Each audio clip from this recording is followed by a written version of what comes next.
بمسي على حضراتكم مرة تانية. الرئيس اللي جاي ايا كان مين هو وناويلنا على ايه، هيأدي مهام وظيفته اللي احنا هندفع مرتبها من جيوبنا بس بشرعية أصواتنا، وبالتالي فمن مصلحته والأهم منها مصلحتنا إننا نبقى مطمنين قدر المستطاع على سلامة أصواتنا، من أول خطوة هنخطيها ناحية الصندوق لحد آخر خطوة هترسينا على بر هذا الموظف بدرجة رئيس. فمن هنا لساعتها لازم تكون عينينا في وسط راسنا وواقفين دبان في حماية أصواتنا. وبالتالي من هنا ولحد آخر الحلقة هنعرض بعض النماذج المختلفة من الرقابة الشعبية على الانتخابات الرئاسية. واسمحوا لنا أولا نرحب بضيوفنا المستشار وليد شرابي المتحدث الرسمي باسم حركة قضاة من أجل مصر، برحب بحضرتك سيادة المستشار. الأستاذ محمود الشيشة الأمين العام لحركة رصدنها، برحب بحضرتك.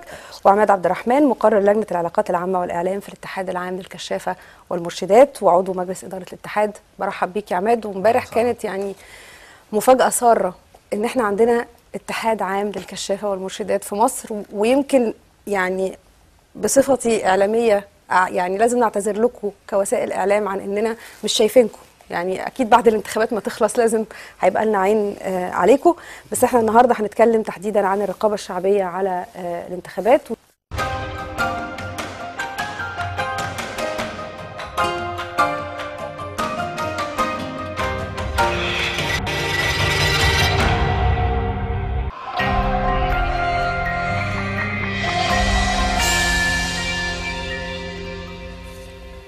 عماد، لا أخفيك سرا إن احنا النهارده ناويين نورطكم بشكل ما في الرقابة الشعبية على الانتخابات. بس أولا وقبل أي حاجة لازم تعرفنا بالاتحاد العام للكشافة والمرشدات، انتوا عددكم قد ايه؟ موجودين فين؟ ايه أهداف وجودكم؟ ايه نشاطاتكم؟ وبعد كده نشوف هنورطكم ازاي في الموضوع ده. تمام. في البداية بس بشكر الدكتور مهندس وليد والمستشار وليد والمهندس محمود. احنا ككشافة مصرية عمرنا أكتر من 98 سنة، احنا بعد سنتين هنتمي 100 سنة. تعريف الحركة الكشفية هي حركة تربوية في الأساس، تطوعية لا سياسية، لا تفرق بين اللون أو الجنس أو الدين. الحركة الكشفية حركة هادفة من أجل إنشاء مواطن صالح، بنعمل على الارتقاء بكل مستويات الإنسان سواء روحيا أو ماديا أو بدنيا أو جسمانيا. الحركة الكشفية هي حركة بتشمل أسلوب التربية، بتشمل تعريف الناس بازاي يبقى مواطن صالح، بتشمل عدة جوانب كتير. احنا تواجدنا على مستوى مصر في 27 محافظة، بكل محافظة 4 فروع، لأن الاتحاد العام للكشافة والمرشدات بيضم 4 جمعيات كشفية على مستوى مصر. احنا مش هنتورط، احنا اوريدي بدأنا ده بالفعل في انتخابات البرلمانية بمبادرات فردية من بعض الفرق الكشفية.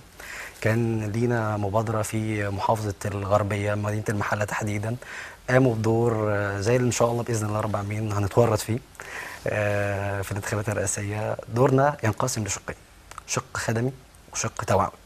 الشق الخدمي ان شاء الله هيكون الكشافة دور قوي، تقدر تقوم بدور اسعافات المصابين مثلا من الحر او من حالات الاغماء او لا قدر الله في مصابين او الى اخره.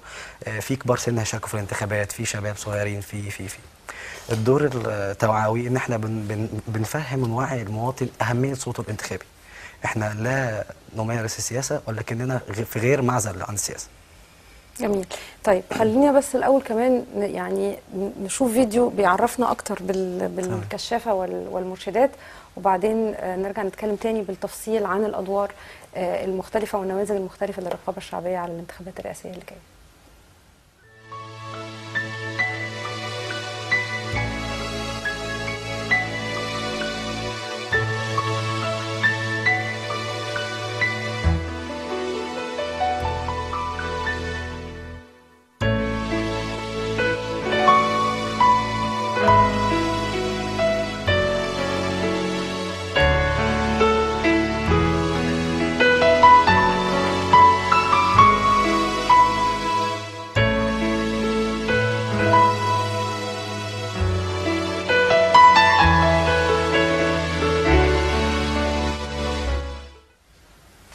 نظام وانضباط والالتزام، يعني شيء ان شاء الله نثق فيه.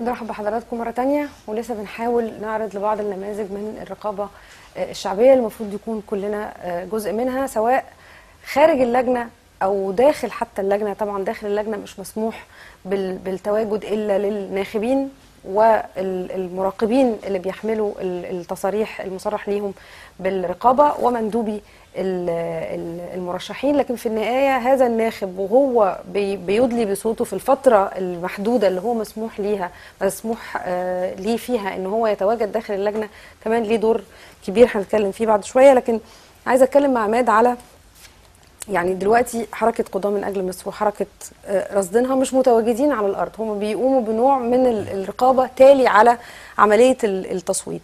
لكن الحقيقة إن التجاوزات اللي بتحصل على الأرض ما قبل وأثناء عملية التصويت هي اللي فيها مشكلة حقيقية.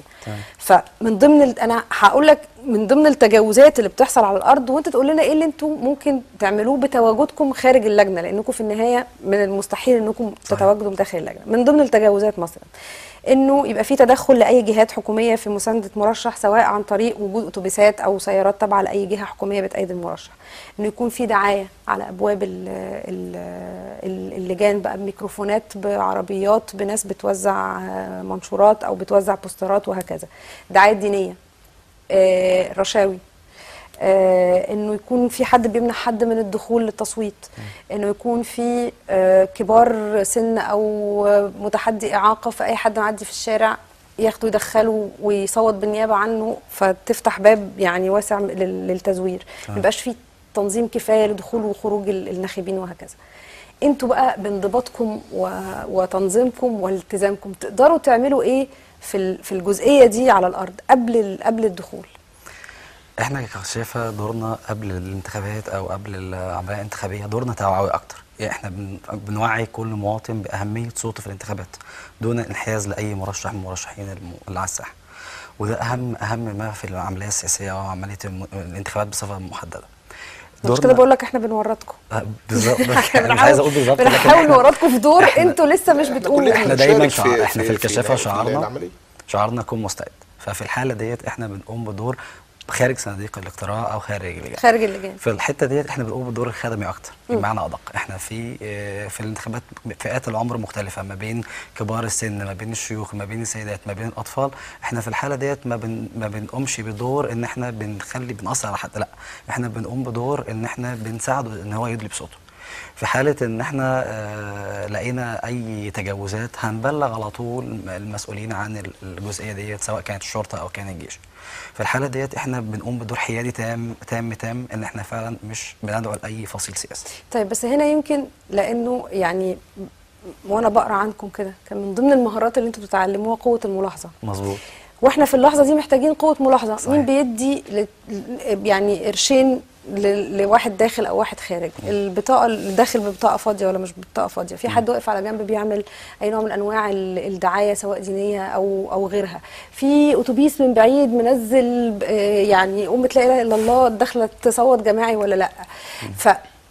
اللي احنا كنا بنفكر فيه يعني من امبارح النهارده انه يكون في نوع من انواع التنسيق ما بين المبادرات الشعبيه ومنظمات المجتمع المدني وما بين الاتحاد الكشافه والمرشدات، بحيث انه هم يرصدوا ده على الارض ويكون في يعني اتصال مباشر مع استاذه ريم. ده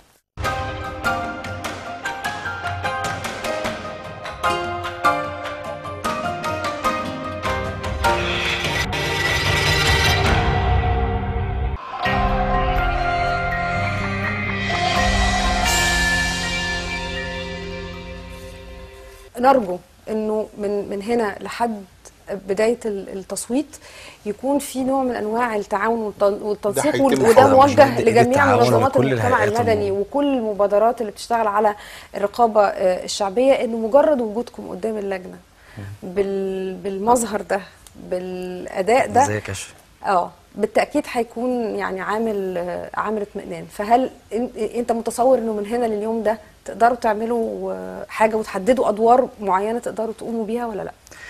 ميزه ومميزات الكشافه انها حركه لا مركزيه، يعني لا تعتمد على القرار المركزي. ومن هذا المنطلق انا بدعو كل قاده الكشافه في مصر اللي في 27 محافظه، يا قاده الكشافه في مصر، قوموا بدوركم، اوفوا بوعدكم، طبقوا مبادئكم الواجب نحو الوطن من النهارده ومن دلوقتي من برنامج حضرتك. بدعو كل قاده الكشافه في مصر يقوموا بالدور المنوط بيهم خلال فتره الانتخابات. ومن هنا لابد لابد لابد ان احنا كلنا نتظافر من اجل مصر. احنا بنعد في الاخر الانسان او الشاب او الفتى من الاخر عشان يقوم بواجبه نحو الله ثم الوطن ويساعد الناس في جميع الظروف.